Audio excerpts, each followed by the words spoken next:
Welcome to this video. So today we're going to be doing in this Python 101 video is we're going to be learning how to open files using the tkinter library. So what I mean by that is we're going to, if I go to open, you'll see there's a file dialog that allows me to open files. And I'm going to be showing you how to create one of those in Python and load the file name into the program, which is our Python program.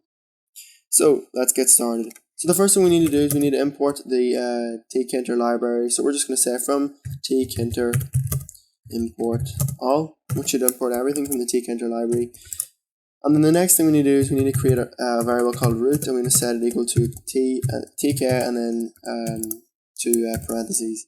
So this is just a function with a capital T, obviously, because it's case sensitive. So just remember that it's capital T and lowercase k, and then two parentheses, obviously, because it's a function.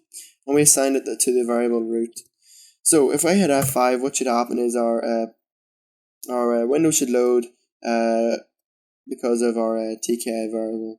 And so this is how you should think of the tk variable, just as a sort of the main window for the program. So I'm going to close those, and we only have one more line of code to actually write.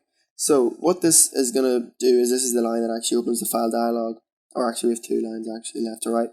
So what I'm going to say is root.filename, and this is going to be the variable we're going to store the file name in.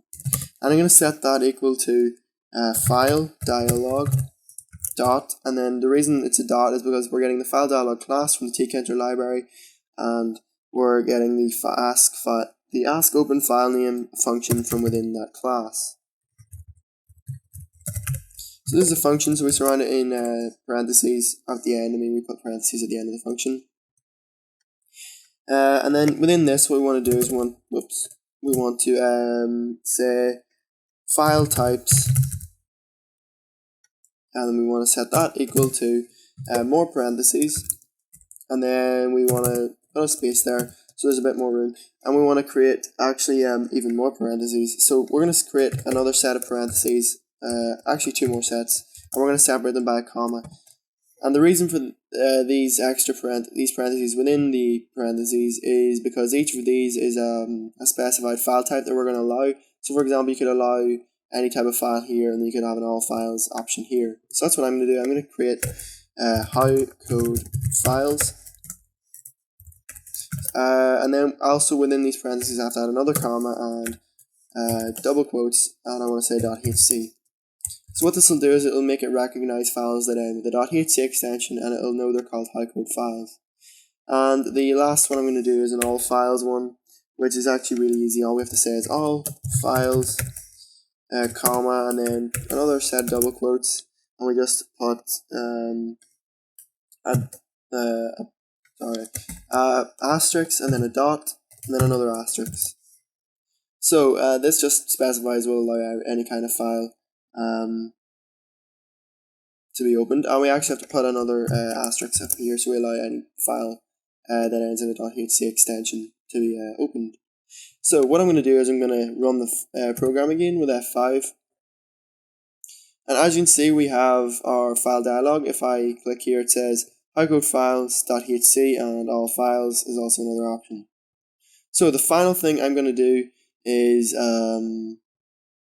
I'm going to actually record the name of the file that gets opened.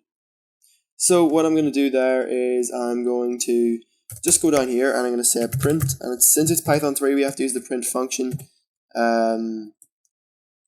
as opposed to just writing a print and then double quotes. So I'm going to say print root.filename, which should print out the result, or the file name of our file. Okay, so what I'm going to do is I'm going to run it again. So if I hit F5, what will happen is this should run the program.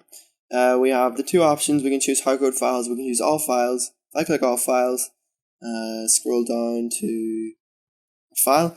Here I have a file called text.txt. If I double click on that, as you can see, if we move this window out of the way, actually just close it.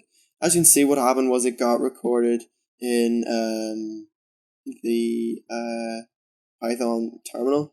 The reason it's just txt.txt is because I actually just created a new txt file and I called it test.txt. So it's not actually a bug with our code, it's just I misnamed the file name. So that's it for this video. Don't forget to like, comment, favorite, and subscribe, and also don't forget to tell me what you think of these videos. And if there's anything else you want to see or you want me to do differently, just let me know. So once again, thanks for watching. Don't forget to like, comment, favorite, and subscribe, and I'll see you next time.